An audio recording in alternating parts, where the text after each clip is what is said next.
sumpah itu tidak pede banget. Itu membuat kita jadi persepsi si audiens itu kok MC-nya heboh banget gitu kan. Ini kan acaranya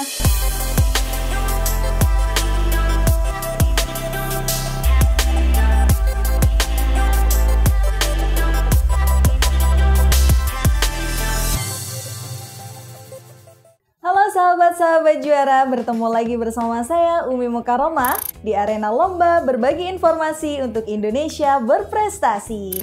Dan pada kesempatan kali ini saya akan membagikan informasi mengenai langkah untuk menjadi MC bagi pemula. Jadi langkah-langkah ini teman-teman juga berlaku untuk MC-MC yang lain, MC acara formal, MC acara semi formal, MC acara non-formal. Dan itu teman-teman bisa klik linknya karena saya sudah berbagi informasi di video-video sebelumnya. Tinggal klik aja di deskripsinya ya teman-teman. Dan langsung saja kita masuk ke langkah menjadi MC bagi pemula. Teman-teman perlu melakukan hal-hal berikut. Yang pertama, teman-teman harus percaya diri.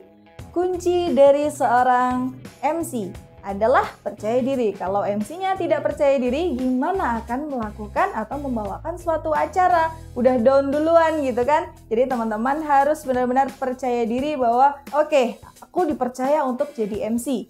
Jadi kalian harus siapkan mental di situ ya. Terutama MC percaya diri ini penting banget untuk MC yang non formal karena kalian harus membawakannya dengan improvisasi sebisa kalian, seasik mungkin. Nah, di situ kalian bisa untuk cek percaya diri ini juga saya sudah bahas di tips menjadi MC non formal di video sebelumnya. Kalian juga bisa cek di link di deskripsi di bawah ya. Yang kedua, latihan vokal yang sesuai dengan karakter suara Anda. Jadi, vokal itu penting banget untuk seorang MC, apalagi vokal untuk acara formal dan acara semi formal. Juga ya nggak kalah penting juga sih untuk acara-acara non formal. Tapi lebih pentingnya vokal itu harus kalian gunakan dan kalian terapkan di acara formal dan semi formal. Latihan vokalnya harus sesuai dengan karakter yang Anda miliki.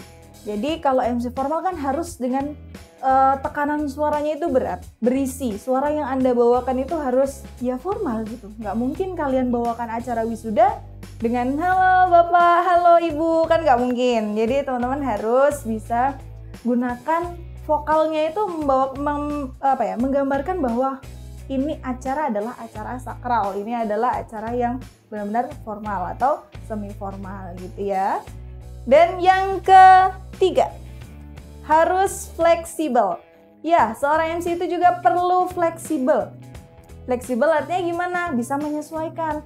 Ketika bertemu dengan orang ini, ketika ngobrol dengan yang ini, panitianya bilang A, yang ini. Nah, kalian harus bisa menyesuaikan masuk ke ronde atau susunan acara yang teman-teman pegang ya. Jadi, misalnya panitia konfirmasi kalau acaranya berubah nih gitu. Nah, teman-teman harus siap di situ, harus bisa mengkondisikan gimana ketika acaranya ditukar, yang harusnya di bawah, acara terakhir ternyata karena tamu undangannya nggak bisa, jadi harus naik nih di acara yang pertama. Nah, itu MC-nya juga harus bisa mengkondisikan.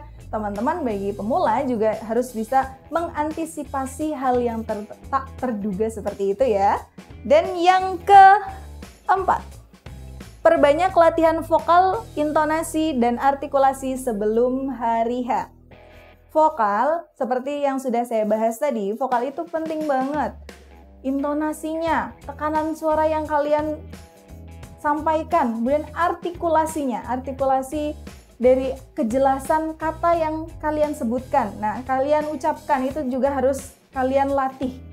Latihan sebelum hari H itu penting banget. Bisa juga misalnya sudah diminta jadi MC sebulan sebelumnya gitu ya.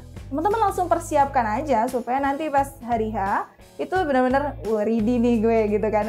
Udah ready untuk bawain acara dengan vokal intonasi yang menarik, tentunya juga sesuai dengan acara-acara itu. Dan latihan-latihan vokal itu macam-macam ya gitu. Bisa ya pokoknya dengan pembiasaan teman-teman latihan menggunakan vokal-vokal berat, intinya berisi gitu ya, bukan untuk vokal yang dibuat-buat gitu, tapi juga harus sesuai dengan karakter suara dari suara teman-teman sendiri gitu ya. Jangan berpatokan harus mirip seperti suara siapa gitu. Tetap harus, oh suaraku seperti ini gitu. Jadi teman-teman kenali dulu jenis suara teman-teman sendiri gitu ya. Yang kelima, jangan salah kostum yang membuat kamu jadi tidak percaya diri. Gunakan kostum itu yang nyaman ya, nyaman juga sesuai dengan acara. Kalau acara formal misalnya, acara formal teman-teman bisa menggunakan jas gitu untuk yang laki-laki, atau kalau yang perempuan juga ada jasnya.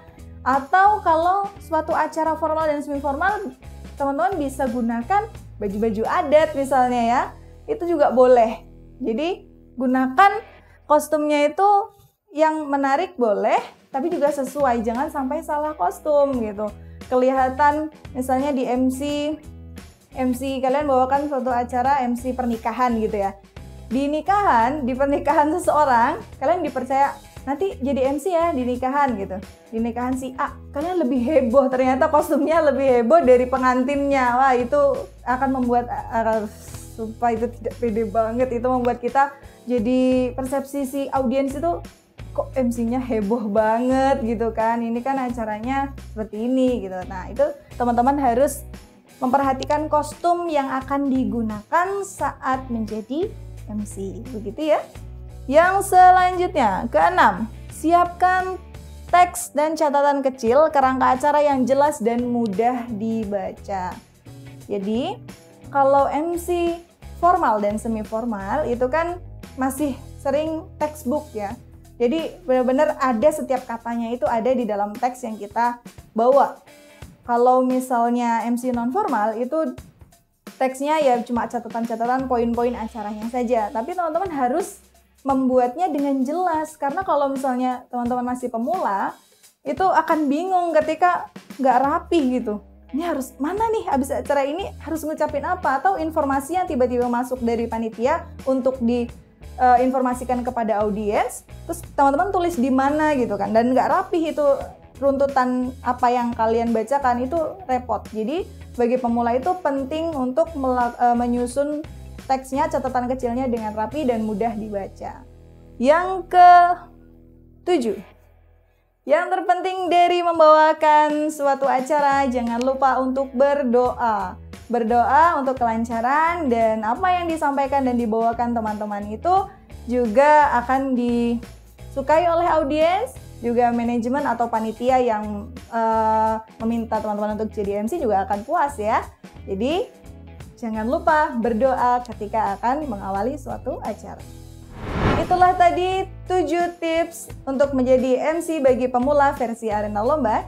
Jika teman-teman suka dengan videonya, jangan lupa like, subscribe, komen, dan share video dari kami. Terima kasih.